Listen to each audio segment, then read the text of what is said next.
Bonsoir à toutes et à tous, soyez les bienvenus dans Votre Santé sur BFM Marseille-Provence. Au sommaire de cette émission, l'hypersensibilité à l'occasion de la journée nationale qui lui est consacrée. Comment la reconnaître, comment l'accompagner? On en parle en plateau avec Laure Locher à mes côtés comme chaque jeudi. Et puis on reçoit une coach spécialisée de l'hypersensibilité basée à Aix-en-Provence. On commence tout de suite avec le chiffre de la semaine.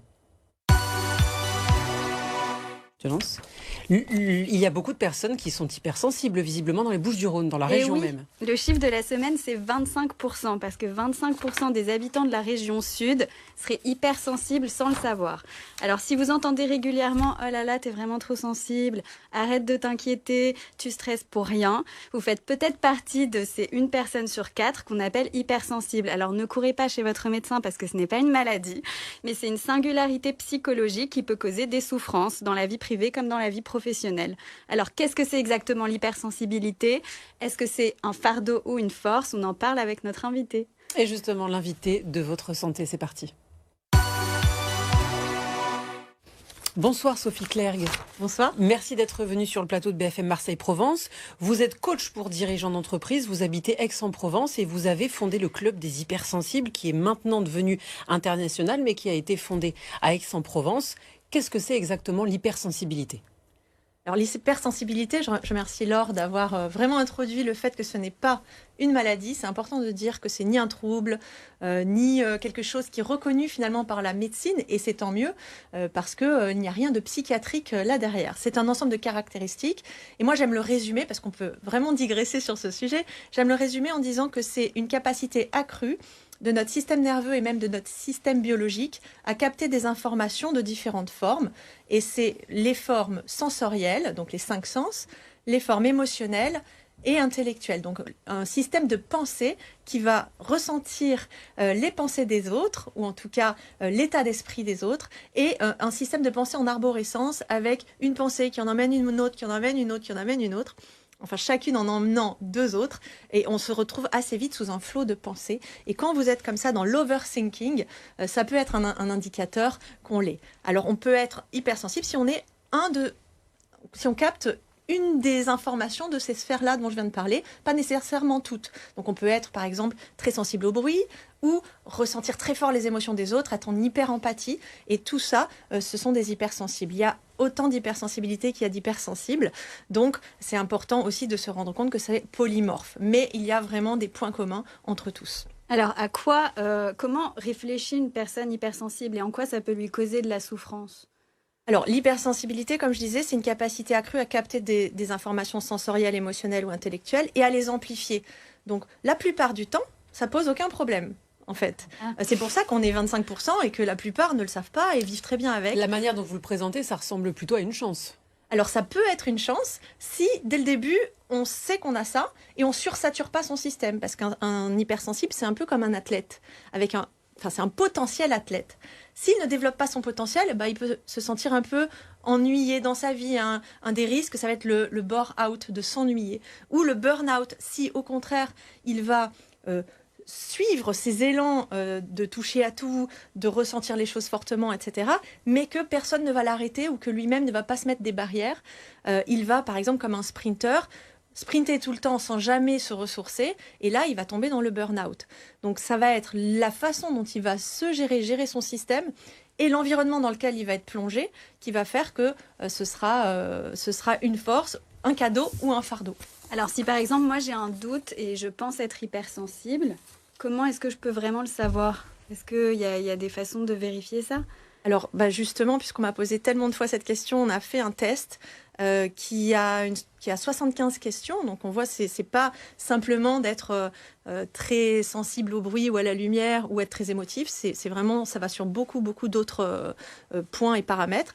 Et donc, vous faites ce test. Et en général, à la fin de ce test, on m'a fait le feedback que c'était très complet et qu'on ne pouvait pas ignorer qu'on l'était à la fin. On le sait. À la fin, ça, c'est dans le cadre du club des hypersensibles. Vous avez créé un test en ligne, c'est ça? Ok. Où à la fin, je peux mesurer mon taux de sensibilité. Oui. Et qu'est-ce que vous proposez comme type d'accompagnement aux gens qui, du coup, se reconnaissent dans l'hypersensibilité? Il y a une façon de les aider? Alors, comme je disais tout à l'heure, tout dépend de comment ça s'est traduit dans leur propre vie et quelles ont été les souffrances potentielles qui en ont découlé. Il y en a qui le vivent très bien, pas d'accompagnement, on fait juste le club pour se fédérer, pour discuter entre nous et c'est chouette. Après, pour ceux qui en souffrent, ça va dépendre de quoi je souffre. Il y a plusieurs risques psychosociaux qui sont liés à l'hypersensibilité. J'appelle ça les BADS, B-A-D-S, donc burn-out ou bore-out, anxiété, dépression, somatisation pour le S et suicide même pour certains malheureusement. Donc, suivant qu'est-ce qui s'est passé dans la vie de chacun et comment ça s'est traduit par des souffrances, on a un accompagnement sur mesure avec du coaching individuel, avec des thérapeutes, des psys et des coachs, des masterminds, donc des accompagnements de groupe et tout un tas de vidéos, donc il y a 40 vidéos dans notre parcours pour comprendre vraiment la théorie de l'hypersensibilité et comment ne pas tomber dans le trop-plein, dans le surplus et véritablement en faire une force en étant dans ce qu'on appelle notre puissance intérieure et dans notre empathie verticale. Bon, là, j'ai pas le temps de tout décrire, mais c'est ces notions-là essentiellement, et notamment pour les cadres et dirigeants qui sont les plus importantes. Mais on accompagne aussi des particuliers, c'est valable pour tout le monde. Mais adapté à chaque besoin de chaque personne. Comment vous est venue l'idée de former ce club des hypersensibles? Est-ce que c'est de par votre métier de coach ou est-ce que c'est de par votre expérience personnelle? Est-ce que vous, par exemple, vous êtes hypersensible ou pas? Merci pour cette question. Est-ce que c'est indiscret? Non, pas finalement, du tout. Comme c'est pas une maladie, je me suis permise de vous demander. Pouvez, tout à fait. Voilà. Moi, j'ai découvert mon hypersensibilité à 25 ans, donc il y a longtemps, il y a presque 20 ans maintenant. Et effectivement, j'en parlais pas forcément dans mon métier de coach parce que comme je venais du monde de l'entreprise, je suis ingénieure télécom de formation, j'ai accompagné beaucoup de cadres et dirigeants, c'était quand même tabou dans ce milieu-là, donc je n'en parlais pas forcément. Mais vous savez, la nature est bien faite et j'attirais pas mal de clients qui l'étaient en fait. Oui. Donc j'en parlais vraiment dans le cadre privé de mes consultations. Et arrivé le moment du Covid, le confinement, j'ai eu un élan très personnel à fédérer tous les hypersensibles. Je me suis dit, mon Dieu, mais là, ces gens, ils captent non seulement leur peur, leur stress, mais en plus le stress et la peur des autres. Et dans les crises, les hypersensibles, ils peuvent vraiment se paralyser. Et donc, je me suis dit, là, j'ai envie juste de me mettre au service de ces gens-là. J'ai fait du coaching gratuit pour les hypersensibles. J'ai créé le club à ce moment-là. J'ai fait des conférences offertes. Et puis, ça a fédéré tellement de monde, ça a tellement eu d'impact que là, j'ai commencé à créer le parcours pour eux. Et maintenant, je me consacre quasiment à ça. Justement, ça leur fait du bien de se fédérer. Ils se reconnaissent entre eux, les hypersensibles. Quand on a commencé à faire les conférences, il y avait des gens qui pleuraient et qui disaient mais je savais pas qu'il y avait plein de gens comme moi et que, en fait, une des caractéristiques de l'hypersensibilité, c'est de se sentir en décalage par rapport au reste du monde et se sentir différent. Et là, le fait qu'ils se rendent compte qu'on était plusieurs, et même des milliers au bout d'un moment, en fait, ça soulageait les gens et ça leur faisait un bien fou. Moi, je reçois des mails et des lettres tous les jours d'hypersensibles qui me remercient d'avoir levé la parole et d'avoir montré que c'était tout à fait normal d'être comme ça, en fait. Vous le disiez tout à l'heure, c'est terrible cette période lorsqu'on est hypersensible parce qu'il y a énormément d'angoisse en ce moment et de peur. Ça s'est un petit peu calmé, mais au début, quand c'était vraiment l'incertitude la plus totale, quand on avait l'impression qu'on pouvait sortir dehors et qu'il y avait des trucs en suspension qui allaient nous tuer, là, ça a été très compliqué parce que tout le monde stressait et les hypersensibles captaient ces stress. Après, l'hypersensible, il a aussi apprécié toute la période de confinement où il n'avait plus besoin d'être trop en interaction parce que comme il capte beaucoup d'informations, les open space, c'est dur pour lui. Aller au travail tous les jours, c'est dur pour lui. Alors là, les hypersensibles, ils se planquaient un peu chez eux. Ça leur faisait du bien. Mais merci beaucoup et vous restez avec nous parce qu'on va continuer de parler d'hypersensibilité avec l'objet bien-être de la semaine que tu nous as déniché. Et oui, l'objet bien-être de la semaine, le voilà. On l'a trouvé dans une papeterie marseillaise qui s'appelle Paperback et celui-ci est designé par la créatrice aixoise qui s'appelle Fifi Mandirac. Et c'est un journal intime, parce qu'apparemment, tenir un journal intime quand on est adulte, c'est peut-être la clé du bonheur. Et oui, écrire ses pensées, ses angoisses, ses doutes, ça permet de mieux les gérer dans la réalité et de les mettre à distance. C'est même prouvé scientifiquement que l'intensité des émotions baisse dans le complexe amygdalien au moment où on écrit. Alors, on s'empare d'un stylo, d'un carnet et on raconte sa life. Est-ce que ça te rappelle des souvenirs? Est-ce que ça vous rappelle des souvenirs à toutes les deux? Ah oui. Ah oui, moi aussi. Depuis que j'ai 8 ans. C'est surtout un truc de fille, ça. Non. Non. J'avais pas beaucoup de copains qui avaient des journaux intimes. Mais oui, mais les temps changent. Mais les temps changent, et heureusement. Et j'ai beaucoup d'hommes dans le parcours. Et oui, non, mais j'en doute pas. Il n'y avait rien de sexiste dans mes propos. C'est juste que c'est vrai, à l'époque, c'était quand même un truc de fille. Vous les incitez à écrire, les patients que vous vraiment, suivez ? c'est super cet objet parce que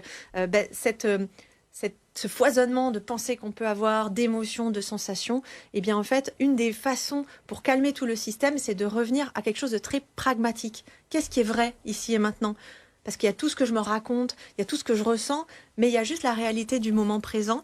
Et vraiment, je leur propose à tous d'écrire tous les soirs leurs émotions, leurs pensées, et pour pouvoir, exactement comme vous l'avez très bien dit, mettre à distance et revenir à quelque chose de beaucoup plus pragmatique. Ça canalise combien de temps chaque soir ?